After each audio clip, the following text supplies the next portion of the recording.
So yes, I'm Alison Stevens.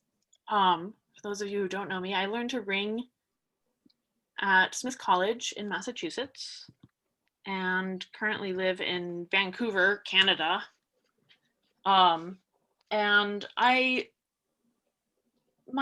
background is in music and music education and theory. I was a music teacher before I started learning to ring, and then learned to ring while I was in the middle of a music theory graduate program.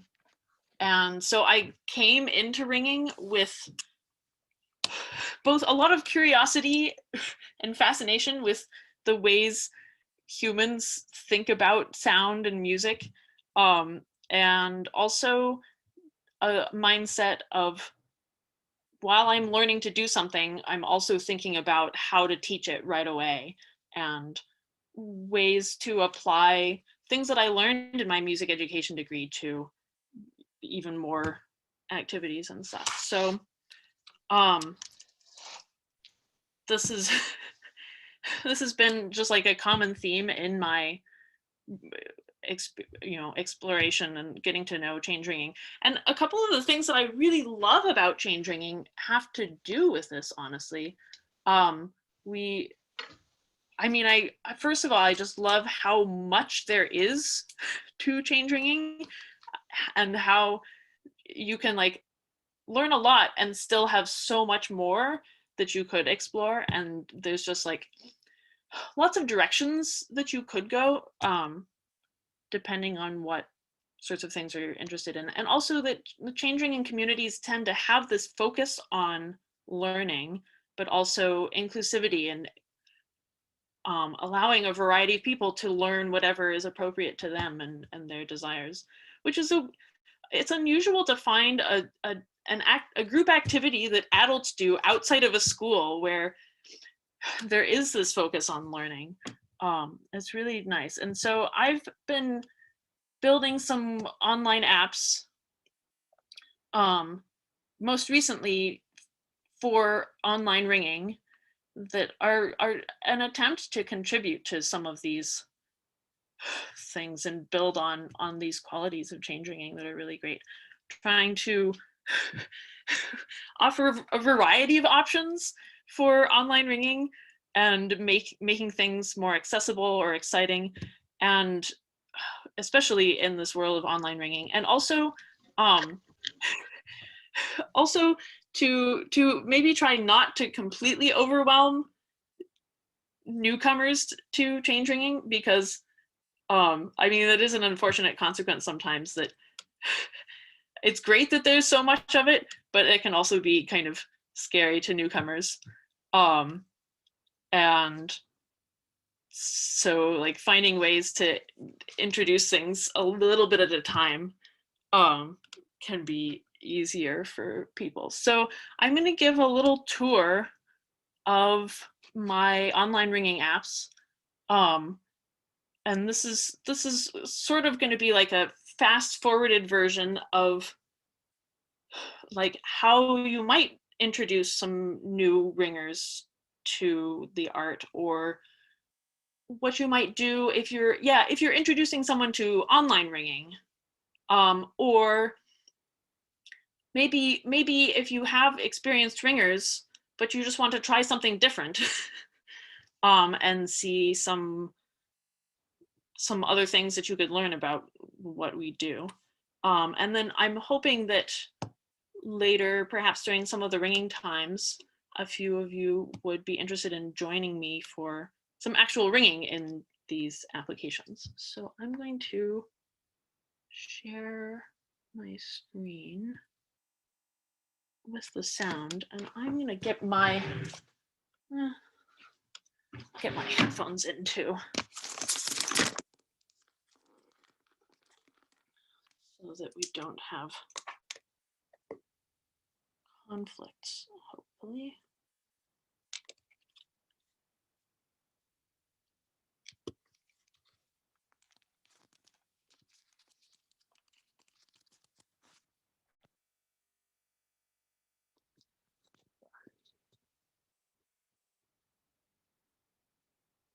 Okay, so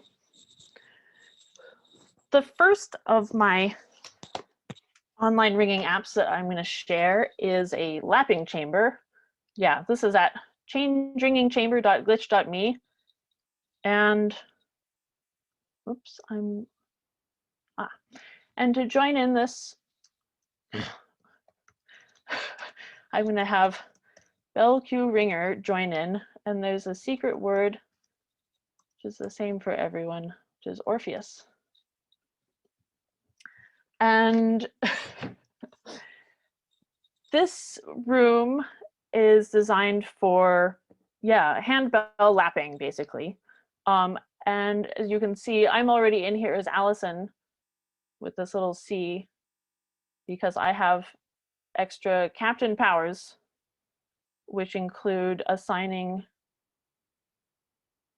ringers to places. So Alison? Yes. If there's anybody who does not know what lapping is, You're going to see.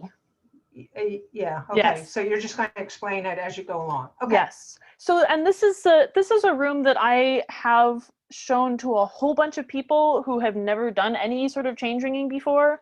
And I won't even necessarily talk about it as chain ringing or lapping. It's just like, here is a place where you can see some bells and move them around. Because, so what you see, what happened when I assigned Bell Q Ringer to the 1 and 2, is these buttons appeared. Can you see this? I'm not having the normal greens. Yeah, okay. And so basically there are not very many controls here for anyone who joins besides me having the captain powers, right? You can hit cross and then the 2 bells above those buttons trade places.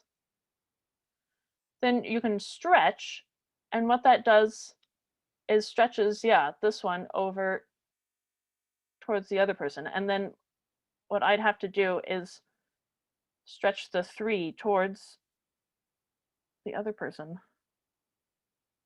and they'll trade places. And the places button doesn't, it's not supposed to do anything. That's broken now because of some changes I made, which I can show you. As a captain, I can control all of the bells.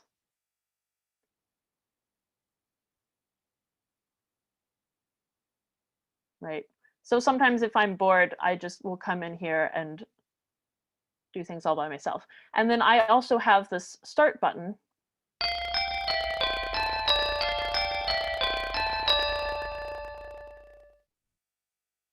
Let me do that again.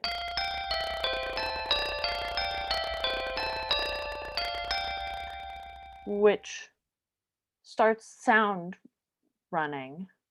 And the sound is just generated by the computer automatically, metronomically, and it just rings in the order that the bells are in. So I can put my... So the typical way that I would start this, I mean, you give people buttons and not very many buttons and some bells, and they just start clicking on things, and you know, the bells go all over, and you can just like, and basically this is what I showed to a friend last night on her iPad, and it's a way to basically just like do some call changes effectively, without necessarily thinking about them as call changes, because you're limited by each bell can only move by one place at a time. And I mean, the way that you would do this in person is you'll have pairs of handbells and you'd be sitting in a row, and you might trade places with your handbells, or when you stretch, you put a bell in the person next to you's lap, thus the term lapping. I like to do this with boom whackers, which are these plastic tubes. Oh, I have mine right here. So if you can see my video, these plastic tubes that you hit on things and they have different pitches. And they're a lot cheaper and less fragile than handbells. So, and also a really great coronavirus musical instrument because you can play with them outside and weather's fine and you can be distanced and all of that. Also sometimes it's fun to hit things. But this also works really well because it doesn't rely on people's internet connections being fast enough to like communicate the timing of when you're hitting buttons. So if I reset this, usually the first thing that I will do, I will get people to do sneakily in here is plain hunt, which is just alternating, crossing, and stretching.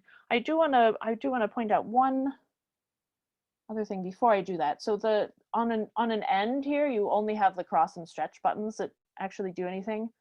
If you go in the middle, you've got these thirds and fourths because you can stretch just one bell.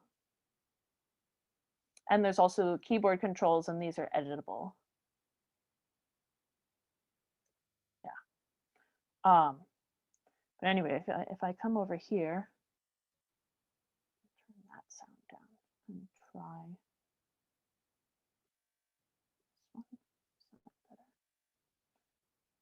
So yeah, if I do plain hunt, which is just alternating, crossing, and stretching. Oops.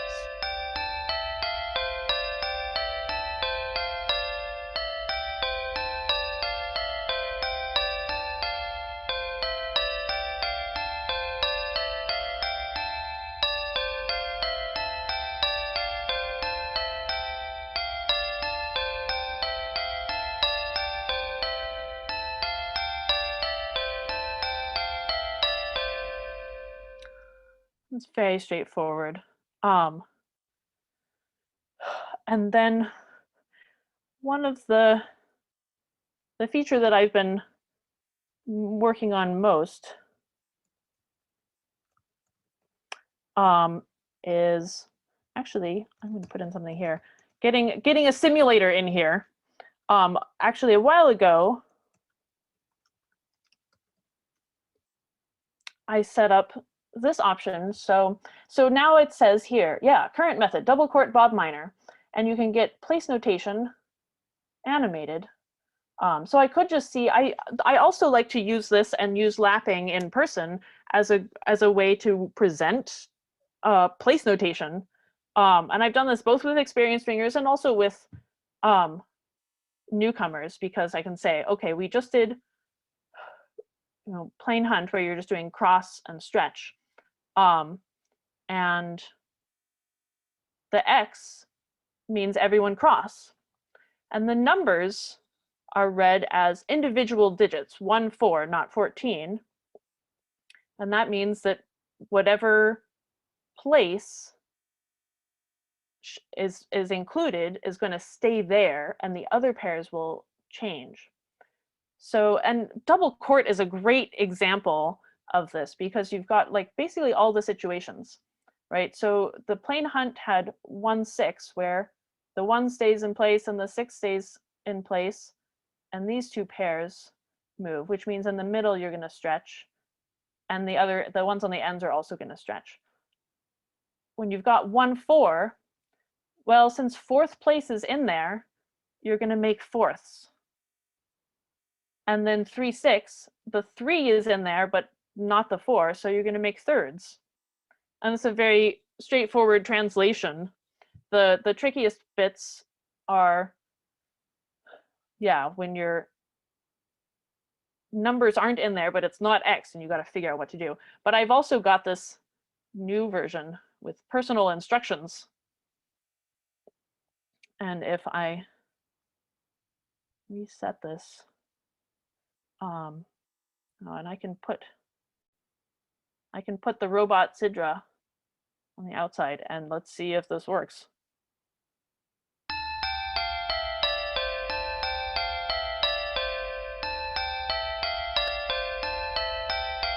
Oh no, it doesn't sound like Sidra's doing anything.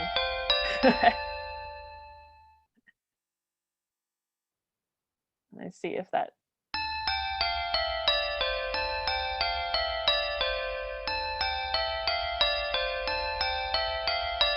I think the resetting is not working for her. But let's see, it's got personal instructions here, and they scroll up as the sound happens. And you can also get that with just the complete place notation scrolling down, which, you know, this is the kind of thing that I've done with just a whiteboard and the boom whackers in person. But it's something that the internet can do really well. That's useful, and a thing I'm really trying to take advantage of, since we have to do so much stuff online.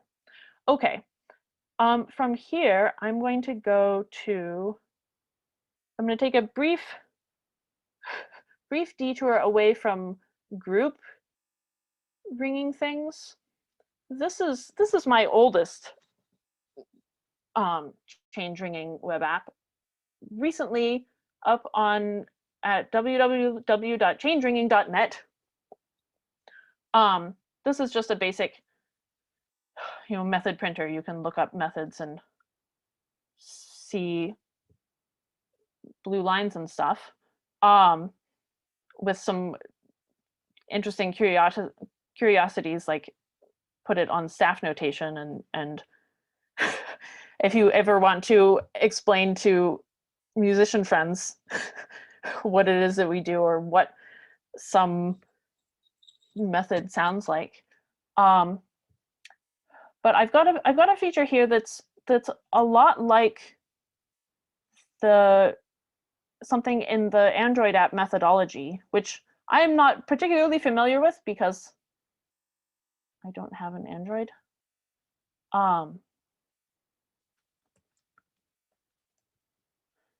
So if I go in here,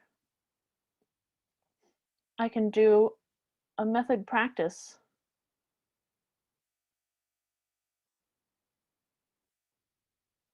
where I just draw a blue line.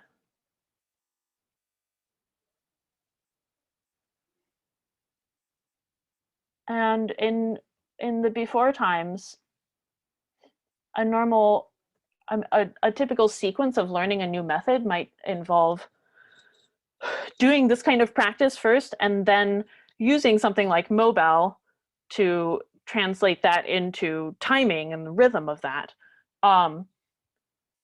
And I've got an additional step in here that I'm really proud of, with this tutorial mode, where it tells you what to do. Lead full, dodge 1 2 up with the 4, dodge 5 6, etc. Oh, oh no. And lots of these things I've done changes to recently that improved some things and broke other things. So this is because yeah, there we go. It'll be better now.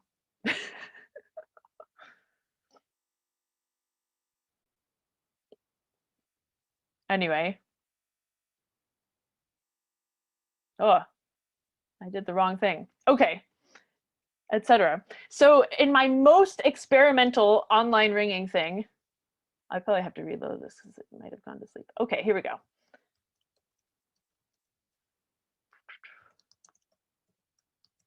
I have a group version of that sort of blue line drawing application. You can just sort of do whatever. This is definitely my most experimental app, and I think is kind of trying to fill a gap that may or may not actually exist. But once again, this came from, trying to think of ways to accommodate the fact that not everyone's internet is the same quality, and there's always going to be some amount of lag between people in different parts of the world hitting buttons and getting those signals sent around. So what this does is it also allows you to use method knowledge to ring rather than having to go the extra step of translating the method knowledge into the physical skill of ringing at a specific time, whether that's with handbells or even more of a skill in tower bells, where you have to deal with all the handling and what it actually means to want to ring earlier or later. And the fun thing about this is this one I haven't made changes to recently. So I could look up my double court, and this robot is named Anathema Device after a character in Good Omens. And I can give her the rest of the bells.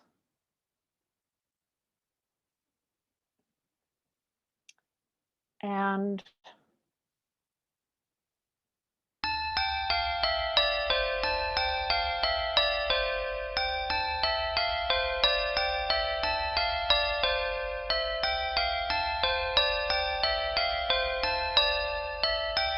because she moves all these bells together, it ends up leaving a gap so that I can see where I'm actually supposed to go.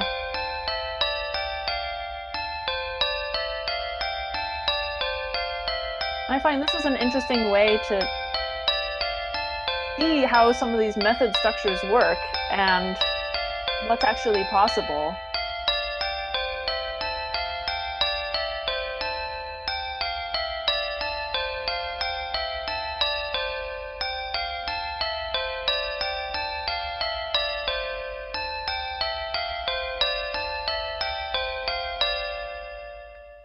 Anyway, so this one, I'm not as sure about how interesting it is as a group, but I wanted to try making it. This is also the one that I most want to be able to connect to, like, a Dance Dance Revolution mat, so that you could like dance and hit these arrows with your feet to guide the lines around, and or connect other sorts of controllers and things like that. I would say similarly to actually the lapping chamber, especially the version where I've got controls for all of the pairs of bells.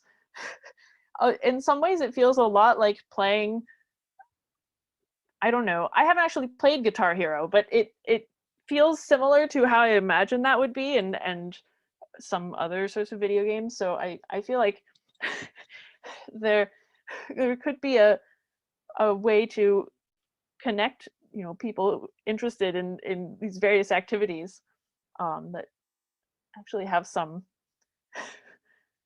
similarities in various ways. Okay, so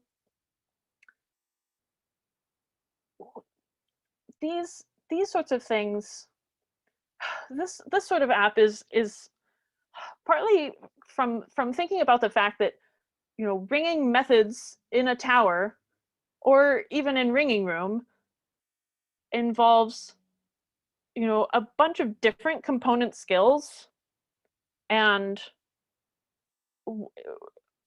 I've been like, the teacher part of me is always looking for ways to sort of separate out those skills a little bit so that you can focus on what actually most needs work at the current moment, which is something that the internet is really good for, and actually something that's a real challenge with change ringing. I mean, it's a sort of classic thing when you're teaching music and teaching people how to practice a musical instrument, that you shouldn't always play something all the way through from beginning to end. That it's good to focus in on little sections that might be giving you trouble, or to look at larger things but with a specific skill in mind. And there's lots of reasons that that's actually difficult to do with Chaindringing. But it is one of the advantages of doing some online ringing, is that you can kind of separate things out. So, but with that, I want to go to my rooms that are more or less like ringing room. So this one is set up to have handbells, and let's see, this one, I think sesame is the secret word. Yeah, so this one ought to be very familiar. Oh. Oh. Reconnected.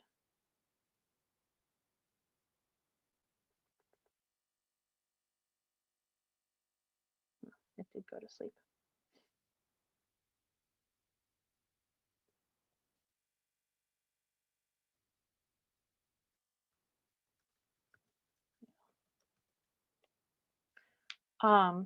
So yeah, I can assign myself bells, and then I can click on them to ring them, or use the keyboard controls that I set up to correspond to ringing room, but they are also editable. Yeah, I recently did this thing where you can highlight things or fade them out, and I want to show one extra feature. So I have added a little bit to this to be able to use eBells or the Action XL controllers. I don't, since I don't have them myself, I don't know how well it really works. Quilla helped me test it out a little bit. But I also have a setup where if I go on my phone and enter with the same name and the secret word bunny instead. I don't know if you can arrange so that you can actually see my video. I can assign one of these bells to my phone. And then just like treat my phone like a handbell.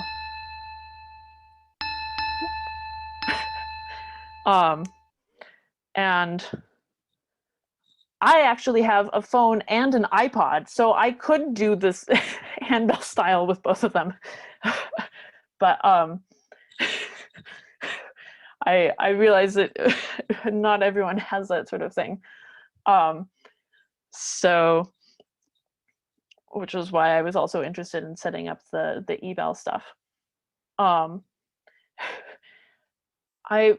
mostly was just showing that for purposes of the phone connection and stuff. What I really want to show is, this is my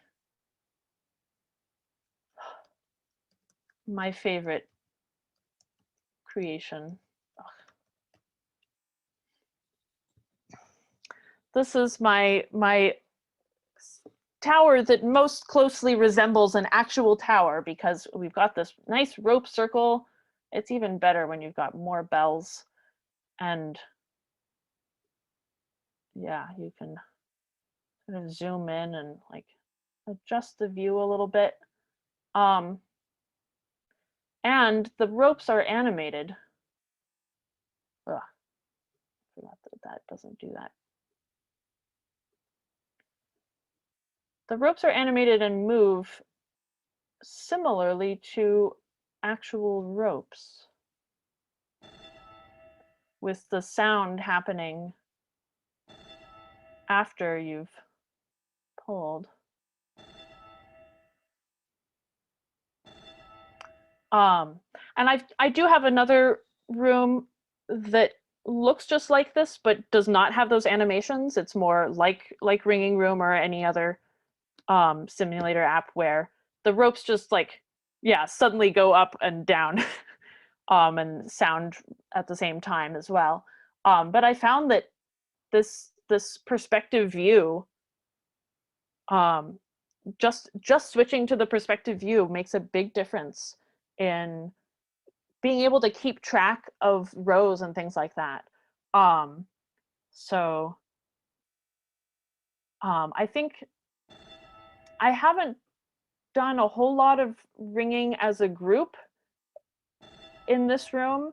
This is the kind of thing where I think it would need, you know, a dedicated group of people to do some regular practice in here, because it does involve learning rope sight. And yeah, we need a little bit of learning so that I could see, you know, how well it actually works, and if like the timing issues are just like needing to learn rope sight, or if there's just like too much internet lag um for it to really work. But I've had some fun times in a few experiments last week, and I really enjoy just ringing by myself in here with the simulator. I don't know.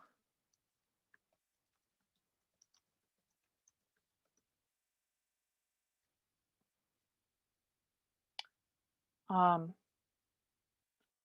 can do things like this.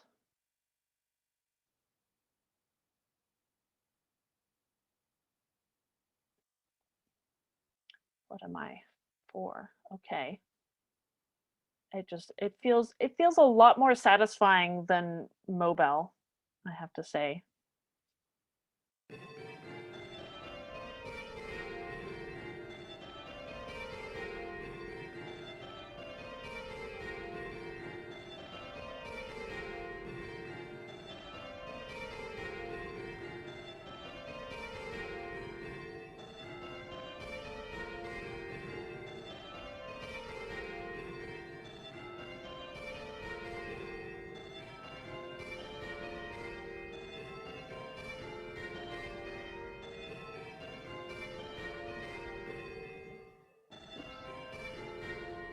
So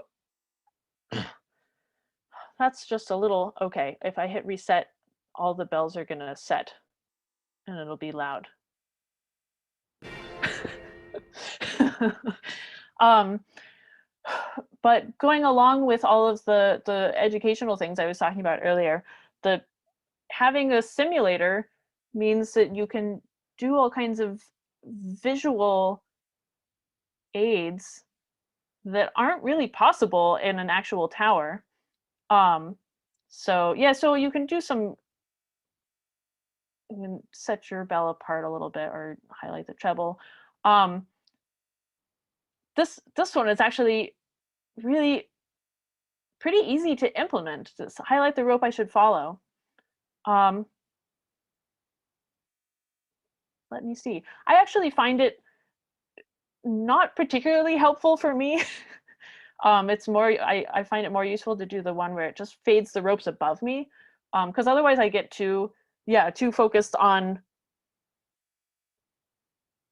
just looking and not thinking about what the timing actually means of when I need to be going earlier and stuff. But I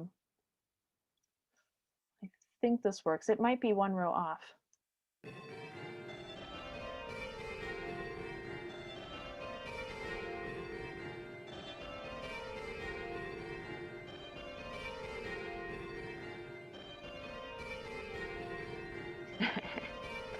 Anyway, this very reason prompted me to add something like this to this static site. You can now do this where instead of picking the method practice, go to simulator And now you don't have to, because this is just designed for one person to use. You don't have to communicate with a server and worry about connections between people. So if you want to practice these sorts of things, yeah, I can say highlight the row I should follow. Oh wait, go back to 4. And we'll see how that goes.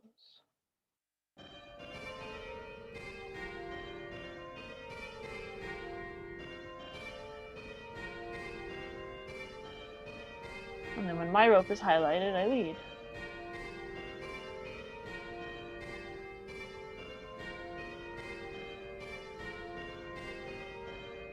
And so on. Yeah. I have to reload this. But this is the room that I am most, this one and the lapping chamber are the rooms that I am most interested in, you know, trying out more with people and yeah, continuing to you know, find all of the bugs that I know creep their way in here. And I guess I also want to mention I'm working on a home page of this. Oops.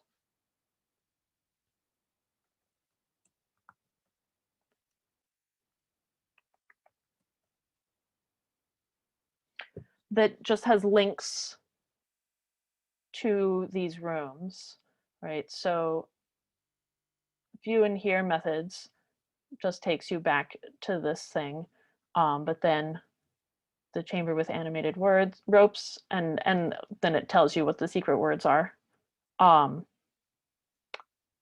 Yep, no animations, handbells. I don't have this one in there yet, but that'll be coming. And another couple links, because I do also have this page about Stedman in here. So that's a reference for all of these links because it's a lot. Yeah, and I did want to mention also while I was in here, what did I put in?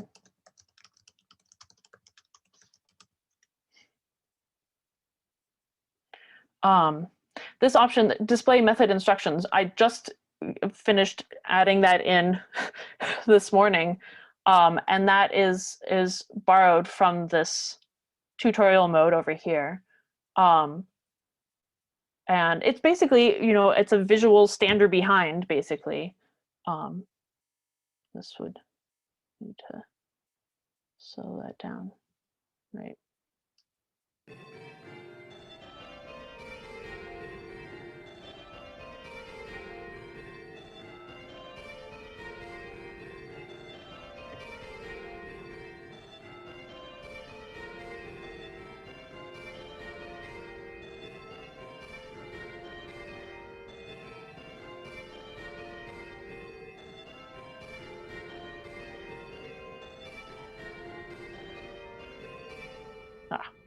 Yeah, my striking is not great when I'm on the front of the change. So that is basically all of the apps I have to share and stuff, and I would welcome questions and comments. I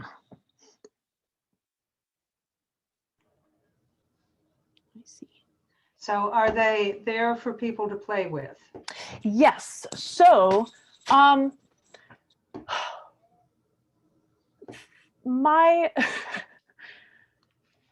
these apps are here for people to play with. Let me point out one more thing. Yeah, and if so, what's the best way? Because like the new homepage looks like it would be really handy when things are there. So yes, I think the new homepage, which is just at chaindringing.net/home, you can see it there, and yeah, you can just go to these rooms. They are single rooms. It's not like Ringing Room where you can create lots of separate chambers. But another thing that you can do is go into any of these, and I've got this link at the very bottom of the left that says about this app. And if you do that, well, it's going to be a little bit different because I'm signed in.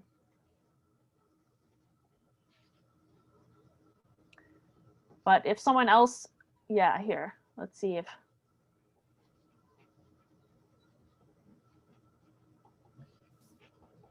I know I'm doing it.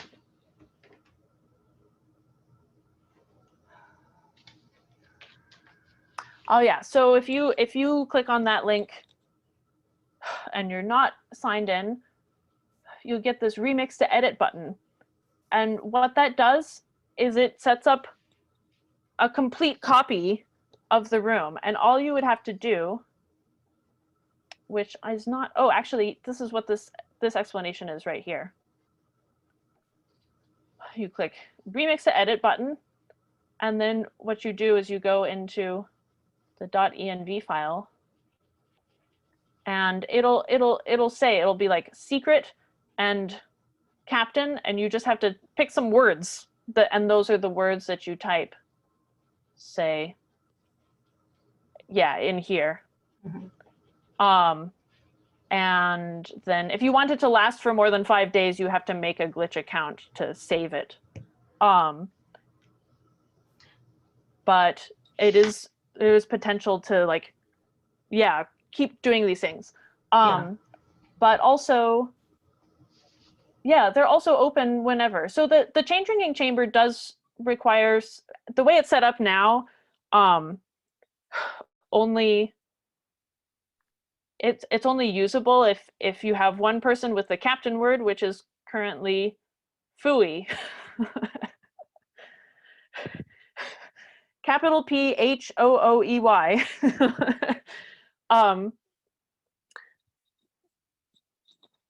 But otherwise, the other rooms are basically set up that the word shown here gets you everything that you need, and you can play around with it with whoever you like. They're not, I mean, I think if there's any like time conflicts, you know, you can address those when they happen. I'm not expecting it to be a big thing now. And then I do also have all of these things set up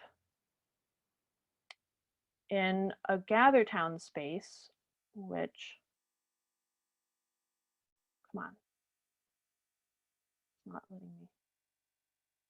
That's not what I want to do. There we go.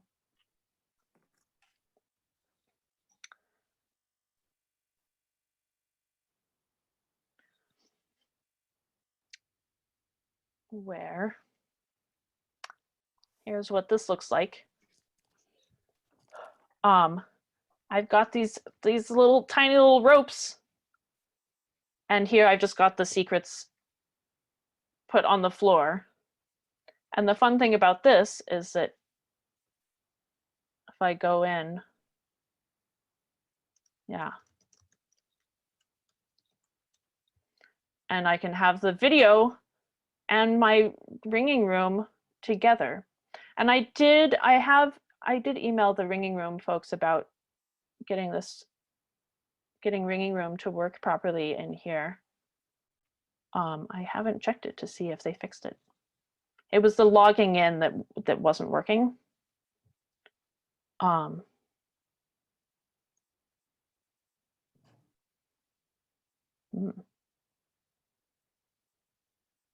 don't know what my password is. I'd have to go find it. But that might work. So this is another place that I've used for sharing these things. Because then yeah, I don't have to give this long list of links.